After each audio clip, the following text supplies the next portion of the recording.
So গতকাল রাত্রে আমি ভিডিও বানাইছিলাম যে নট বাংলাদেশ, ইন্ডিয়া আর পাকিস্তানের মাঝখানে যে ব্যাটেলটা ছিল এটা ফাইনালি শেষ হয়ে গেছে। অ্যান্ড আমার মতে এখানে জিতছিল হলো ইন্ডিয়া। এখানে আমার ইন্ডিয়া বলার রিজন ছিল যে ইন্ডিয়ার মেন টার্গেট ছিল তারা টেরোরিস্ট ক্যাম্প অ্যাটাক করবে, তারা সেটা করছে এবং এখানে শেষ। এখানে পাকিস্তান, আমার যদি মনে হয় ইন্ডিয়াই সবার আগে লঞ্চ করছিল অ্যাটাকটা, পাকিস্তান লঞ্চ করে না। তো এখানে পাকিস্তানের জাস্ট কাজ ছিল ডিফেন্ড করা, বাট তারা একটা পয়েন্টে গিয়ে তারা টেস্ট করেছিল ইন্ডিয়ার ডিফেন্স সিস্টেমকে। তারা ভিন্ন ভিন্ন জিনিস পাঠাই দিয়েছিল, ড্রোন পাঠাই দিয়েছিল, ভিন্ন ভিন্ন এলাকার মধ্যে অ্যাটাক করতেছিল এবং অ্যাটাক করে এটাই তারা জানতে চাইছিল যে ইন্ডিয়ার মানে এর একটা স্ট্র্যাটেজি, যে ওই অপর দেশে কি কি টেকনোলজি আছে না সেসব তারা বের করে নেওয়া, এইসব কাজ করতেছিল। এখন আমার এখানে জিতার বলার মানে ইন্ডিয়া জিতার বলার কারণটা ছিল এই যে হইতেছে যে ক্যাম্প তো উড়াই দিছে, তাই না? তো এখানে তো আলটিমেটলি উইন ইন্ডিয়ার হয়েছে, যদিও 100% হয় নাই, 90%। বাট আমি আজকে সকালে ঘুম থেকে উঠে একটু ফেসবুকে ঢুকছিলাম যে দেখি কি কি খবর না খবর।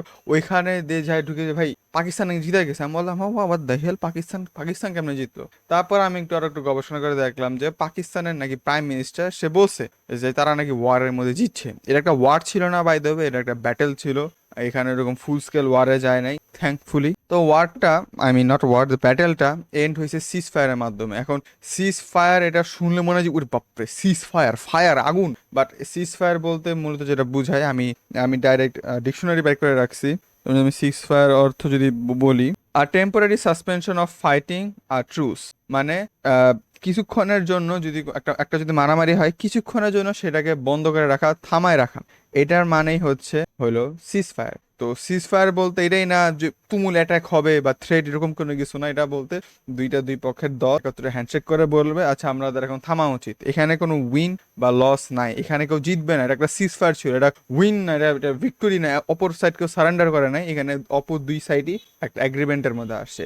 কিন্তু এইখানে একটা ঝামেলা হয়ে গেছে, আমি আগে ঝামেলাটা বিষয়টা নেই, তারপর আমি আসে হইতেছে হলো কে জিতছে এই বিষয়টা নিয়ে। ঝামেলাটা হয়ে গেছে যে সিজ ফায়ার অ্যানাউন্স করার পরে পাকিস্তানও কিছু অ্যাটাক করছে ইন্ডিয়াকে কিছু কিছু জায়গার মধ্যে, ইন্ডিয়াও আবার এটার জবাব দিছে সিজ ফায়ার ট্রুসের পরে। তো এইটা সিজ ফায়ারের ট্রিটিটা আছে, যে ট্রিটমেন্টটা আছে অথবা যে ডিলটা আছে, এটাকে ভাঙ্গা বলা যায়, and which is not right, which is wrong. এখন ইনভেস্টিগেশনের মধ্যে আছে যে কে আগে এই কাজটা করছে, কারণ এটা থাকলে নর্মালি বলবে যে ওই আগে আমাদের সিজ ফায়ারের পর আমাদের অ্যাটাক করছে, আমরা ডিফেন্ড করার জন্য এই কাজটা করছি। তো এইটাও বাহানা হইতে পারে। সো এটা আমরা এখনো জানি না যে কে আগে অ্যাটাক করছে না করছে। আর সিজ ফায়ার যেটা আছে, সিজ ফায়ারের মধ্যে কে আগে এগ্রিমেন্টে মানে হ্যাঁ বা না বলছে, এটাও আমরা জানি না। আমরা সবাই অ্যাজুম করতেছি এখানে ইন্ডিয়াই, কারণ ইন্ডিয়া আমেরিকাকে ফেভার করে। সো আমার যদি মনে হয় ইন্ডিয়া এই জায়গায় হ্যাঁ হ্যাঁ বা এইসব বলছে। তো এখন এই জায়গায় প্রবলেমটা কি হয়েছে? প্রবলেমটা এইটাই হয়েছে, এখানে কিন্তু কোনো ভিক্টোরি বা উইন বা হার বা জিত থাকার কথা না। এটা কিন্তু বলতে গেলে বেসিক একটা নিউট্রাল পয়েন্টে থাকার কথা, কারণ কোনো পার্টি কিন্তু জিতে নাই, কোনো অপর পার্টি সারেন্ডার করে নাই। জাস্ট একটা ট্রুসের মধ্যে আসে যে হ্যাঁ আমরা লড়াই করব না, একটা পজ, একটা বিরতির মধ্যে আছে, বা বলতে পারো যে সাসপেনশনের মধ্যে আছে, টেম্পোরারি, পার্মানেন্টও না। তো এইখানে যে বিষয়টা হয়েছে, ইন্ডিয়ান মিডিয়ারা বলতেছে আমরা জিতছি, we have won the war বানাইছে, ঠিক আছে, যুদ্ধের মধ্যে আমরা জিতছি, যদি এটা যুদ্ধ ছিল না, একটা অপারেশন ছিল, একটা ব্যাটেল ছিল। আর ওই পাশে পাকিস্তান বলতেছে উই হ্যাভ ওয়ান, এবং এবং কিনা পাকিস্তানের প্রাইম মিনিস্টার বা অনেক পলিটিক্যাল অনেক হায়ার একটা স্ট্যান্ডার্ডের মধ্যে মানুষও বলতেছে যে উই হ্যাভ ওয়ান। কিন্তু আসলে এখানে এরকম কোনো কিছুই না। এখানে আসলে একটু মোদি একটু পিছায় পড়ে গেছে, পাকিস্তানের জায়গায় একটু সে চালাকি কাজ করছে, তারা অলরেডি ভিক্টোরি ডিসাইড করে দিছে যে তারাই জিতছে। কিন্তু টেকনিক্যালি এরকম না, টেকনিক্যালি বিষয়টা এরকম না। টেকনিক্যালি দুইটা দেশ বলছে আমরা একের ওপর অ্যাটাক করবো না, এখানে আমরা থাইমা যাই। এখানে অপর সাইড থানা বলছে ওরে বাবার তুমি তো স্ট্রং, আই সারেন্ডার, এরকম কোনো কাহিনী ঘটে নাই। তো এখানে পাকিস্তানের মধ্যে অনেক অ্যাকুজিশনস আছে যে ওরা নাকি চায়নার সাথে এক হাত মিলে, মানে একসাথে মিলে অনেক অনেক ওয়েপন টেপেন এসব নিচে আর দিছে। তো ওই কেসে আমি না যাই, ওই কেসে আমি আগের কেসে মানে আগের ভিডিওতে বলছিলাম, এবং এটা ওরকম বেশি ডিটেলসের মধ্যে আমি না ঢুকি। বাট আমি আপাতত যে কাজটা বলবো সেটা হইতেছে এই যে আমি আমাদের ফেসবুকে ঢুকছিলাম এবং আমার অনেক ট্রাস্টওয়ার্দি যেসব পেজগুলো আছে ওরাও দেখতেছি যে বলতেছে যে পাকিস্তান জিতে গেছে। কারণ এটা বলার মেইন রিজন হইতে পারে যে ভারতের প্রাইম মিনিস্টার তো কিছু বলে নাই, কিন্তু পাকিস্তানের প্রাইম মিনিস্টার তো ভিক্টোরি ডিসাইড করে দিচ্ছে, তার মানে কি পাকিস্তান জিতে গেছে। Well, এইখানে এখন যে জিনিসটা হবে এটাকে সোশ্যাল মিডিয়ার টার্ম বা মিডিয়ার টার্মের মধ্যে এটাকে বলা হয়েছিল peer hunting. What is peer hunting? Peer hunting হইতেছিল একটা নিউজ যেটা কিনা আমাদের নিউজ যেটাকে কিনা ম্যানিপুলেট করে, বা এমন একটা টেকনিক যেটার মাধ্যমে তোমার যেটা ম্যাস অডিয়েন্সে, যেটা তোমার মানে যেটা সংখ্যা বেশি তাদেরকে টার্গেট করে যে নিউজগুলো বানানো হয়, এটাকে বলা হয় হচ্ছে পিয়ার টার্গেটিং অথবা পিয়ার মার্কেটিং বা এরকম কিছু একটা টার্ম বলা হয়। তো এইখানে কাজটা কি হয়েছে, ইন্ডিয়ার এখন অবভিয়াসলি ইন্ডিয়ানরা চাইবে যে আমরাই সর্বশ্রেষ্ঠ, আমরাই জিতবো, পাকিস্তানরা চাইবে আমরা সর্বশ্রেষ্ঠ, আমরাই জিতছি, আর বাংলাদেশ তো হইতেছে আমরা 60% পাকিস্তানের পক্ষে আর 40% ইন্ডিয়া। তো এখানে পক্ষে বা বিপক্ষে এখানে কোনো কিছু নাই, আমাদের এখানে কোনো ঝামেলা নাই। আমাদের ডক্টর মোহাম্মদ ইউনূস আমাদের প্রধান উপদেষ্টা, সে মেসেজ করে মানে সে একটা স্টেটমেন্ট দিছিল এই সব আন্দোলনের মানে এই সিজফায়ারের পরে, যে তারা দুই নেবরিং কান্ট্রির সাথেই তারা ভালো সম্পর্ক বজায় রাখতে চায়। আমি যেটা বলতেছিলাম, ইট শুড বি, আমরা যদি কোনো একটা দেশের সাইডে নেই ভাই, নিউক্লিয়ার বোম মেরা দেবো, ঠিক আছে, এখানে ডিফেন্ড করার মতন আমাদের ওই রকম স্ট্রং কোনো কিছু নাই, আমাদের নিউক্লিয়ার পাওয়ার পাইতে পাইতে আর বহু সময় বাকি।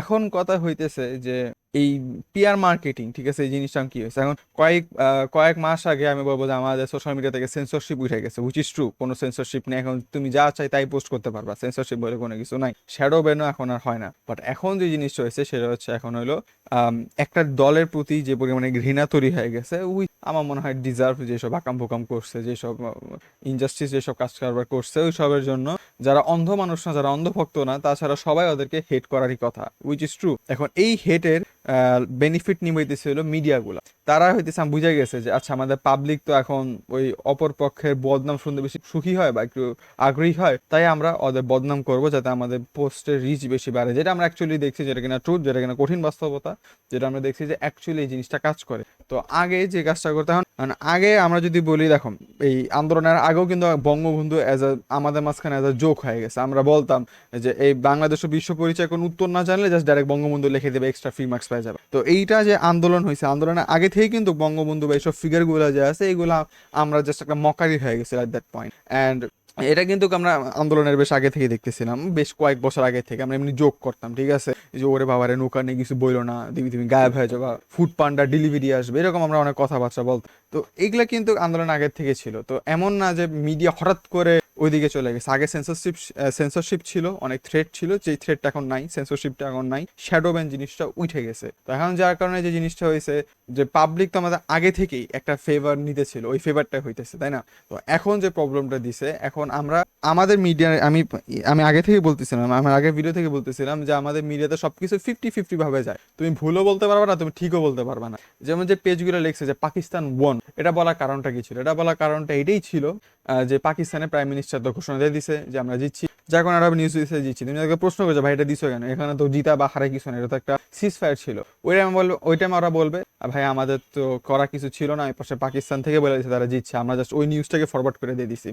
তো এই জিনিসটা হইতেছে তারা তো তারা এটা করবে না, সিজ ফায়ার যে কি জিনিস সেটা যে একটু ব্যাখ্যা করবে, এরকম করে খুব কম পেজে এরা করছে, এরা মানে খালি আমার যদি মনে হয় খবরের পেপার বা নিউজ পেপারের মধ্যে একটু মোটামুটি ঠিক মতন করে দিছে, তাও আনবায়াসড অনেক কম প্ল্যাটফর্মই আছে। তো এখন ইন্টারন্যাশনাল কমিউনিটি বা আন্তর্জাতিক ইয়ার মধ্যে এই পাশে ইন্ডিয়া একটু বেশি সাপোর্ট পাইছে। রিজনটা হইতেছে 9/11 পুরা ওয়ার্ল্ডের ইতিহাসের মধ্যে one of the most traumatic event বলা হয়। আমি বলতেছি না এটা সবচেয়ে বেশি ট্রমাটিক ইভেন্ট, বাট দুনিয়া আমেরিকার অনেক বেশি মানে বড় চোখে দেখ, তো যার কারণে 9/11 একটা বিরাট বড় একটা এই ইয়ার বিষয়, কি বলে, একটা খুবই গ্রিফের একটা বিষয়, ঠিক আছে, I guess we can be shed, কারণ অনেক মানুষ মারা গেছিল এটার মধ্যে। তো এখন যে প্রবলেমটা হয়েছে পুরা এখন ইন্টারন্যাশনাল মিডিয়া যেগুলো বায়াস, অনেক ছোট ছোট মিডিয়া আছে, তারা বলতেছে যে ইন্ডিয়া হ্যাজ ওন, এটা সেটা, উই হ্যাভ ওন, এগুলা বলতেছে। আর যেগুলো দেশে হলে ইন্ডিয়ার কি বলে, আর অনেকগুলো আছে হলো নিউট্রাল, যেরকম সিএনএন কে কেনার মতন সামর্থ্য খুবই কম দেশেরই আছে, ইন্ডিয়াও পারবে না আর ওই পাশে পাকিস্তানও পারবে না। তো আমার যত মনে হয় সিএনএন, বিবিসিও বলবো না, বিবিসিতে একটু ঝামেলা হয় মাঝে সাঝে, বাট বলবো সিএনএন বেশ ভালো নন বায়াসড ওপিনিয়ন দেয়। তারা কয়েক পোস্ট করছিল এই ওয়ার সম্পর্কে, এবং তারাও বলছে এটা সিজ ফায়ার ছিল। তারা দুই পাশেরই মিডিয়াকে নিয়ে এসে বলছে যে আমি ভিডিওটা প্লে করবো না কারণ আমাকে কপিরাইট দিবে, বাট আমি তোমাদেরকে ভিডিওটা দেখাইতে পারি আমি কোন ভিডিওটার কথা বলতেছি।